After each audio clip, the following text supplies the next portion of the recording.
नमस्कार दोस्तों। आज हमारी इतिहास की परीक्षा की सेकंड क्लास होने वाली है। तो हमने बात की कि इतिहास को तीन भागों के अंदर डिवाइड किया गया था कि अध्ययन की दृष्टि से इतिहास को तीन भागों के अंदर डिवाइड किया गया था। कौन कौन सा था? प्राग ऐतिहासिक काल, आद्य ऐतिहासिक काल। प्राग ऐतिहासिक काल का अर्थ क्या था? प्राचीनतम, प्राचीनतम।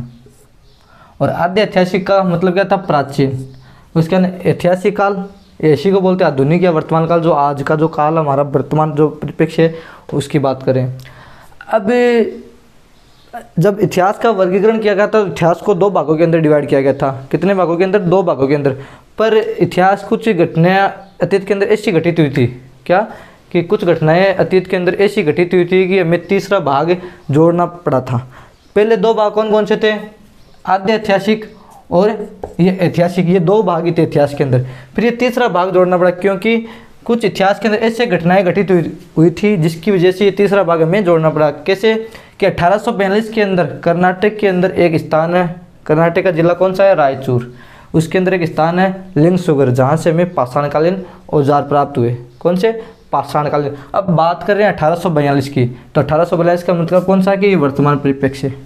जब हमने पता लगाया कि ये 1842 के अंदर पाषाणकालीन औजार, तो हमने पता लगा कि ये 1842 के तो है नहीं, ये पहले के हैं। तो हमने जानकारी प्राप्त की कहाँ की? आद्य ऐतिहासिक काल की।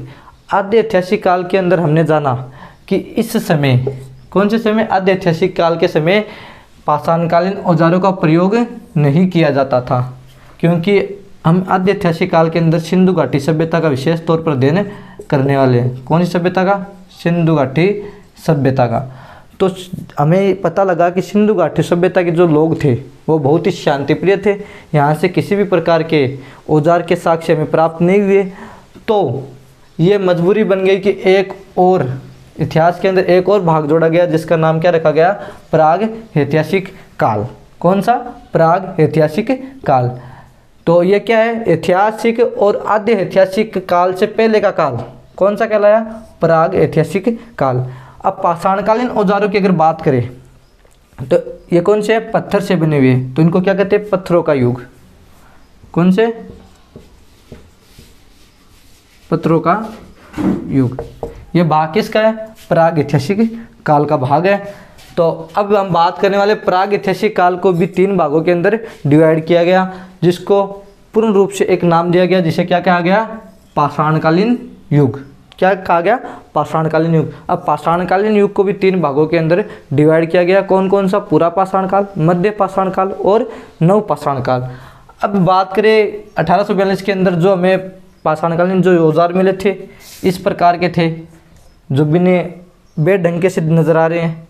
फिर क्योंकि अगर आज के हमारे मानव परिप्रेक्ष्य के जीवन की बात करें, जितने बुद्धिमान आज हम दिखाई दे रहे हैं उतने हम पहले बुद्धिमान नहीं थे। हमने आदि मानव की प्राग ऐतिहासिक काल के अंदर बात की थी। उस समय आदि मानव घुमक्कड़ स्थिति में था, यायावर स्थिति में था। तो जो औजारों का आकार था ये भी बहुत बड़ा था। क्या था? बहुत बड़ा था। जैसे जैसे मानव की बुद्धि में विकास हुआ तो जो औजार है वो भी सुविकसित होने लगे, अच्छे दिखने लगे, बिल्कुल आप लोगों की तरह। ठीक है, ये आकार देखो छोटा होने लगा। उसके बाद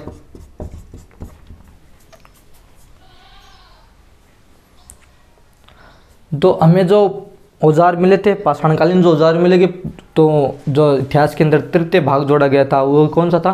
प्राग ऐतिहासिक काल। ऐतिहासिक आद्य ऐतिहासिक काल से पहले का काल कौन सा काल था? प्राग ऐतिहासिक काल। अब प्राग ऐतिहासिक काल को एक नाम दिया गया, कौन सा? पाषाण काल। अब पाषाण काल का अर्थ क्या होता है? शाब्दिक अर्थ क्या होता है पाषाण काल का?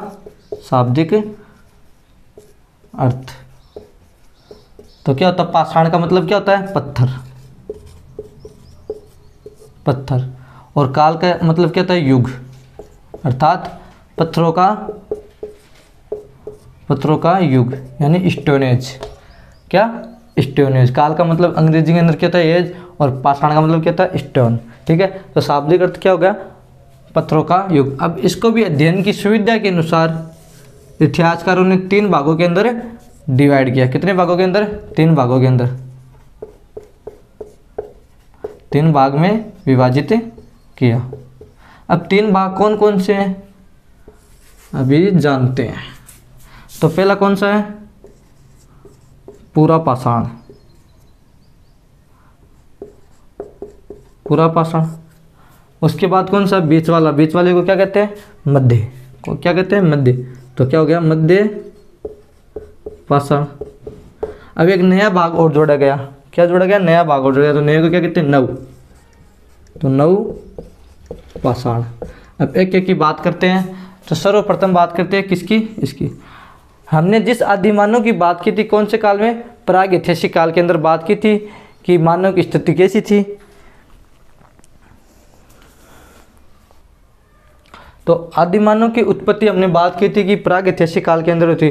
प्राग ऐतिहासिक काल के कौन से काल में हुई थी, पूरा पाषाण काल में अंदर। कौन से में, पूरा पाषाण।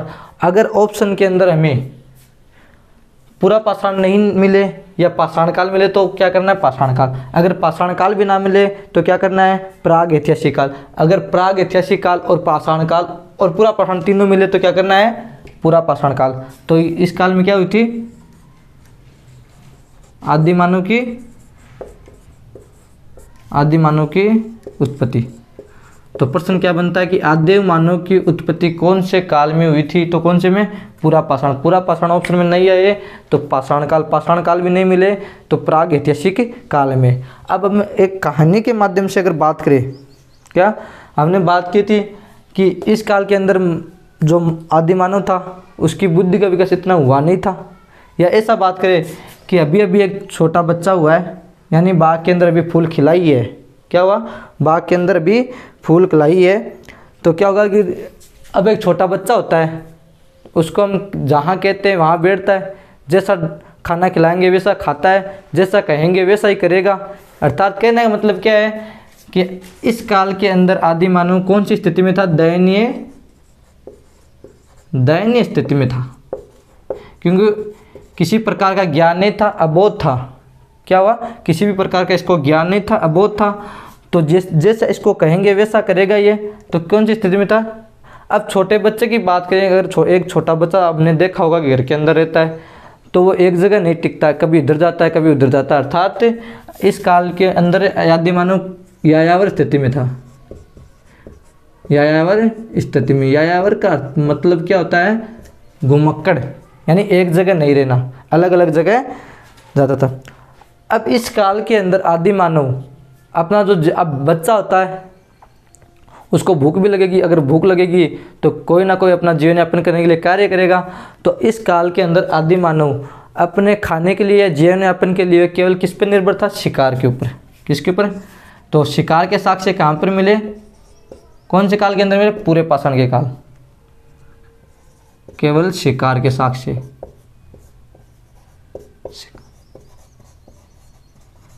अब शिकार करने के लिए हमें पता है कि औजार की आवश्यकता होती है।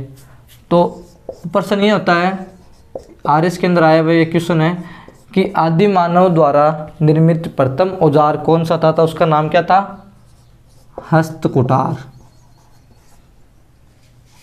हस्तकुटार या हस्तकुलाड़ी, हैंडेक्स बोलते हैं अंग्रेजी के अंदर इसको, हैंडेक्स। क्या, तो प्रश्न को क्या बनता है कि आदि मानव द्वारा निर्मित, क्या आदि मानव द्वारा निर्मित प्रथम औजार कौन सा था, तो वह कौन सा था, हस्तकुटार। अब हमने देखा है कि छोटा बच्चा होता है, घर के अंदर कोई अलग व्यक्ति आता है तो उसके पास नहीं जाता है, वो उसको देखकर डरता है। अर्थात कहने का, समझाने का मतलब यही है कि इस काल के अंदर आदि मानव समूह के अंदर निवास नहीं करता था। तो यहाँ ऊपर लिख रहा हूँ, समूह में, क्योंकि छोटा बच्चा होता है वो दूसरे आदमी को देखकर डरता है, निवास नहीं करता था।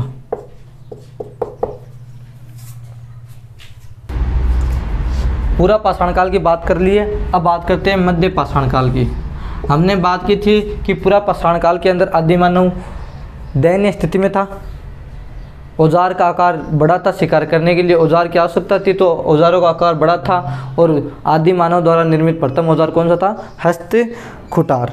अब इस काल के अंदर आदि मानव, पूरा पाषाण काल के अंदर आदि मानव समूह में निवास नहीं करता था। अब बच्चा बड़ा होगा तो घर से बाहर जाएगा, नए नए दोस्त बनाएगा, तो एक समूह, एक गुट हो जाएगा। तो इस काल के अंदर आदि मानव ने समूह में रहना शुरू कर दिया, समूह में रहने लगा। अब इस काल के अंदर आदि मानव का जो स्वरूप था, बुद्धि थी, वो कम विकसित थी, इसके अंदर थोड़ी बहुत बुद्धि का विकास हुआ। तो इस काल के अंदर आदि मानव ने पशुपालन करना भी शुरू किया, पशुपालन शुरू किया। अब जो पशुपालन करेगा तो जो अपना जो प्रथम जो पालतू जानवर था वो किसे बनाया? कुत्ते को, पालतू पशु। क्योंकि हमने देखा है कि छोटा बच्चा होता है उसको कुत्ते से बहुत प्रेम होता है, तो पालतू पशु किसे बनाया? कुत्ते को बनाया, कुत्ते को पालतू।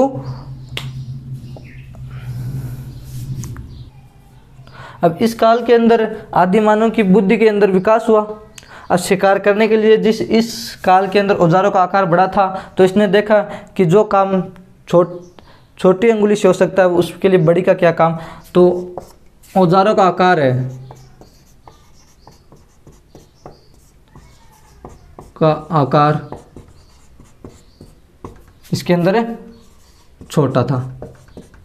अब छोटे को क्या कहते हैं? मैक्रोलियस। ये आरएस के अंदर आया हुआ क्वेश्चन है, मैक्रोलियस। क्वेश्चन क्या बनता है कि आदि मानव द्वारा किस काल के अंदर औजारों का आकार छोटा किया गया? तो कौन से काल के अंदर? मध्य पाषाण काल के अंदर। और आकार की बात करें तो ये थे 1 से 4 इंच के। कितने थे? 1 से 4 इंच के। क्या कहा गया था इनको? मैक्रोलियस। छोटे का अर्थ क्या होता है? सूक्ष्म। और ये किसके बने हुए थे? पत्थर के। तो क्या हो गया? सूक्ष्म पाषाण। क्या हो गया? सूक्ष्म पाषाण। अब क्वेश्चन क्या बनते हैं कि आदिम मानव में समय में रहना कब शुरू किया? कौन से काल में शुरू किया? तो कौन से काल में? मध्य पाषाण काल में। कौन से काल में पशुपालन शुरू किया? तो मध्य पाषाण काल के अंदर। प्रथम पालतू पशु किसे बनाया? तो किसको बनाया? कुत्ते को, या इसको क्या बोलते हैं? श्वान। औजारों का आकार कैसा था इस काल के अंदर? छोटा। और छोटे को क्या बोलते हैं? मैक्रोलियस। क्या बोलते हैं? मैक्रोलियस। हमने पूरा पाषाण काल की, मध्य पाषाण काल की बात कर ली। अब बात करते हैं नव पाषाण काल की। क्यों? अब बात ऐसा माने कि बच्चा 18 साल का हो गया तो घर वालों को चिंता हो गई कि अब इसकी शादी करनी है। अब शादी करेंगे तो एक नए जीवन की शुरुआत होगी। नए जीवन से मतलब क्या है? नव पाषाण काल। अब नए जीवन में अब शादी करेंगे तो लोग कहते हैं कि शादी क्या की, ये तो आग लग गई। तो इस काल के अंदर क्या हुआ? आग का आविष्कार। आग का आविष्कार। तो प्रश्न क्या बनता है कि सर्वप्रथम आग का आदि मानव द्वारा आविष्कार कब किया गया? तो कौन से काल में? नव पाषाण काल के अंदर। कौन से काल के अंदर किया गया? नव पाषाण का। अब बात यह है कि शादी होगी। पहले तो आदि मानव कौन सी स्थिति में था? यायावर स्थिति में था, घुमक्कड़ स्थिति में था। अब शादी होगी तो पत्नी कहेगी कि तेरे को एक जगह रहना है तो रह, वरना मैं मायके जा रही हूँ। क्या कहेगी? कि एक जगह तेरे को रहना है तो रह, वरना मैं मायके जा रही हूँ। तो पत्नी की बात तो माननी पड़ेगी। तो यहाँ पर क्या हुआ? आदि मानव ने स्थायी बसावट में रहना शुरू किया। तो आदि मानव ने स्थायी बसावट में रहना कौन से काल में शुरू किया था? कौन से? नव पाषाण काल के। अब हमें पता है कि जब स्थायी जगह रहेंगे तो कोई ना कोई कार्य करना पड़ेगा। तो आदि मानव ने कृषि करना कौन से काल में शुरू किया? कृषि या खेती। कृषि या खेती करना कौन से काल में शुरू किया था? नव पाषाण काल के अंदर शुरू किया था। अब हमें पता है कि कृषि करेंगे तो अनाज इकट्ठा होगा। अब खेत से अनाज घर लाने के लिए किसी न किसी प्रकार के साधन की आवश्यकता होती है। तो जैसे मानते हैं बैलगाड़ी की आवश्यकता है। अब जो बैलगाड़ी का जो मुख्य पार्ट होता है वो क्या होता है? पहिया। तो इस काल के अंदर जो ऐसा मानते हैं कि ये आदि मानव की सबसे बड़ी खोज थी, तो पहिए का आविष्कार। आदि मानव ने पहिए की खोज कब की थी? नव पाषाण काल के अंदर खोज की थी। अब अनाज को घर भी ले आए खेत से, तो अब घर के अंदर अनाज का भंडारण करने के लिए किसी न किसी बर्तन की आवश्यकता होती है। तो बर्तन, तो इस काल के अंदर क्या हुआ था, मृद भांड की खोज, क्योंकि अनाज को किसी न किसी बर्तन के अंदर रखना पड़ेगा। तो मृद भांड की खोज कौन से काल के अंदर हुई थी, नवपाषाण काल के अंदर खोज हुई थी। एक महत्वपूर्ण प्रश्न ये बनता है, यहाँ से यहाँ लिख रहा हूँ कि आदि मानव द्वारा सर्वप्रथम कौन सी धातु का उपयोग किया गया, तो वो कौन सी थी, तांबे का उपयोग। यह महत्वपूर्ण प्रश्न है कि आदि मानव द्वारा सर्वप्रथम कौन सी धातु का प्रयोग किया गया था, तो कौन सी धातु का, तांबे धातु का प्रयोग किया गया था। तो हमने नवपाषाण काल की बात कर ली। इस काल के अंदर क्या था, आग का आविष्कार। अब एक नोट लगा के बात यहाँ लिख रहे हैं, ये आदि मानव स्थायी रूप से आग का आविष्कार तो कौन से काल में किया था, नवपाषाण काल के अंदर, परंतु आदि मानव आग से बहुत पहले परिचित हो चुका था। तो कौन से काल में परिचित होता, पूरा पाषाण काल के अंदर। तो यहाँ से प्रश्न आता कि आग से परिचित तो कौन से काल में होता, पूरा पाषाण, पूरा पाषाण काल के अंदर आदि मानव आग से परिचित हो चुका था। अब कुछ अन्य महत्वपूर्ण फैक्ट की बात करने वाले हैं। तो सबसे पहले बात करते हैं चावल की। तो आदि मानव ने सर्वप्रथम चावल की खेती कब प्रारंभ की, तो चावल के संदर्भ में 3 फैक्ट या 3 प्रश्न हमारे बनते हैं। तो क्या, चावल के साक्ष्य, तो 3 प्रश्न कौन कौन से बनते हैं। प्रथम कि प्राचीनतम चावल के साक्ष्य कहाँ से मिले, प्राचीनतम साक्ष्य। दूसरा प्रश्न होता है प्रथम साक्ष्य, चावल के प्रथम साक्ष्य कहाँ से मिले। और तीसरा कौन से है कि जले हुए चावल के साक्ष्य, जले हुए चावल के साक्ष्य। अब बात कर प्राचीनतम, एग्जामिनर जब भी प्राचीनतम नाम दे तो हमें क्या सोचना है कि हमें कौन से काल की बात करें, प्राग ऐतिहासिक काल की बात करें। और प्रथम की जब बात आए तो कौन से की बात कर रहा है, ये आद्य की, ये प्राग की बात कर रहा है और ये आद्य की। अब हमें प्राचीनतम की साक्ष्य की बात करनी है। तो गर्मियों से पहले क्या आती है, ठंड, सर्दी पड़ती है और सर्दी के अंदर हवा कैसे चलती है, ठंडी, और ठंडी को क्या बोलते हैं, कोल्डी। क्या बोलते हैं, कोल्डी।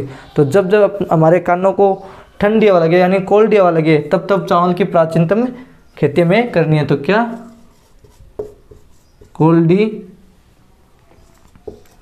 कोल्डी हवा। अब कोल्डी हवा कहाँ पर है, यूपी के अंदर। ठीक है, अब बात करते हैं कि चावल के प्रथम साक्ष्य में कहाँ से मिलते हैं। तो चावल की प्रथम बार हम खेती कहाँ करेंगे, जमीन पे। जमीन को क्या कहते हैं, थल। क्या कहते हैं, थल। और थल में क्या जोड़ना है, लो। तो क्या हो गया, लोथल। और लोथल कहाँ पड़ता है, गुजरात के अंदर।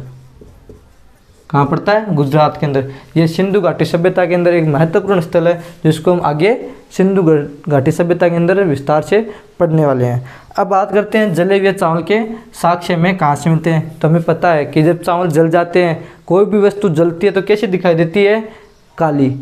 तो काली से अर्थ क्या है, काली बंगा। ये भी सिंधु घाटी सभ्यता का एक महत्वपूर्ण स्थल है। और कालीबंगा कहाँ है, राजस्थान के अंदर। राजस्थान का एक जिला है हनुमानगढ़, वहाँ पर कालीबंगा पड़ती है। ठीक है, तो प्रथम चावल के संदर्भ में 3 क्वेश्चन कौन कौन से हैं। प्राचीनतम साक्ष्य कहाँ से, कोल्डी हवा। प्रथम साक्ष्य लोथल। और जले हुए चावल के साक्ष्य कहाँ, कालीबंगा, हनुमानगढ़। अब हमने देखा था कि मध्य पाषाण काल के अंदर देखा था कि आदि मानव ने अपना प्रथम पालतू जानवर किसको बनाया था, कुत्ते को। तो अब कुत्ते के संदर्भ में कुछ क्वेश्चन है वो आप देखते हैं।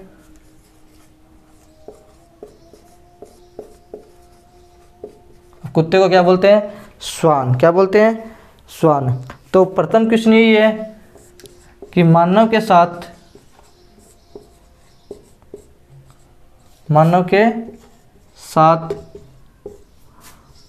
कुत्ते के समाधान के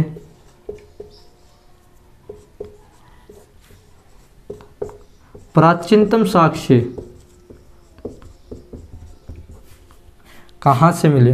प्राचीनतम साक्ष्य कहाँ से? समाधान का मतलब क्या है? दफनाने का।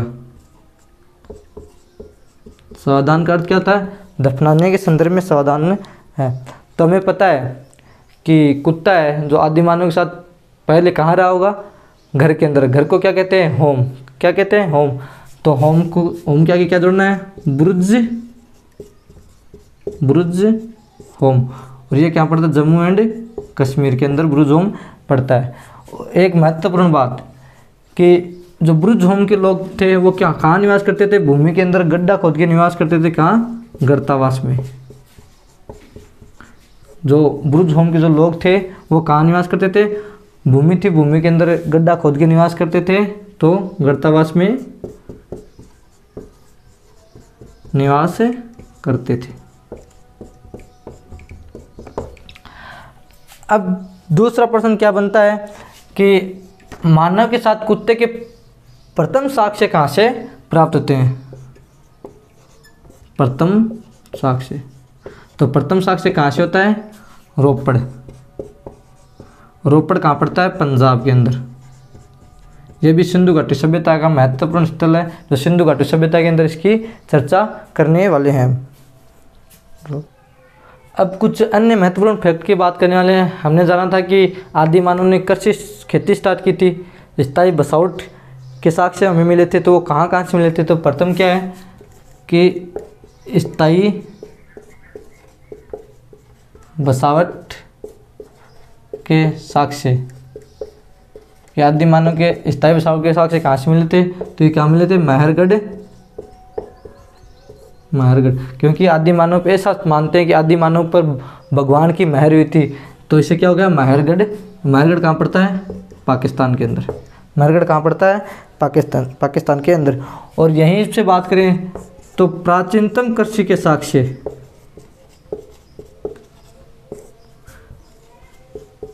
प्राचीनतम कृषि के साक्ष्य कहाँ से मिले? तो ये भी कहाँ से मिले? महरगढ़ से, क्योंकि भगवान की महर होगी तभी खेती बहुत अच्छी होगी, फसल बहुत अच्छी होगी, इसलिए कहाँ से मिले? महरगढ़, पाकिस्तान से। अब बात करते हैं भारतीय चित्रकला के प्रथम साक्ष्य की। भारतीय चित्रकला के प्राचीनतम साक्ष्य की।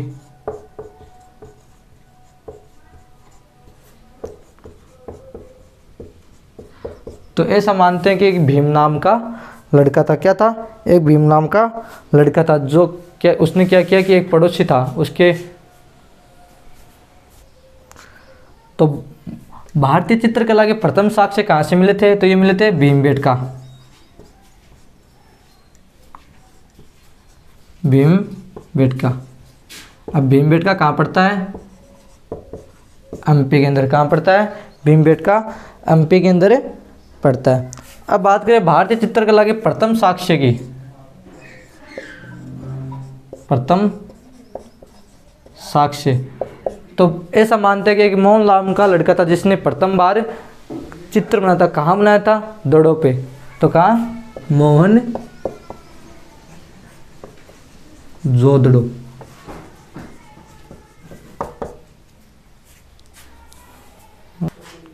तो भारतीय चित्रकला के प्रथम साक्ष्य की बात करें तो कहाँ से मिले थे? मोहनजोदड़ो से। और जो भारतीय चित्रकला का प्रथम उदाहरण माना जाता है वो क्या है? पशुपतिनाथ की मोहर। कौन सी? पशुपतिनाथ की मोहर। अब बात करने वाले हैं कि आदि मानव की विश्व के अंदर उत्पत्ति सर्वप्रथम कौन से महाद्वीप के अंदर हुई थी? तो विश्व में आदि मानव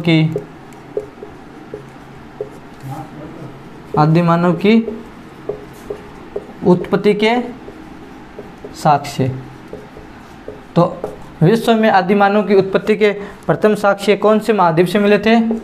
दक्षिण अफ्रीका महाद्वीप। अब इस आदि मानव का कुछ एक नाम रखा गया था, उस नाम क्या कहा गया था? ऑस्ट्रेलोपिथिकस।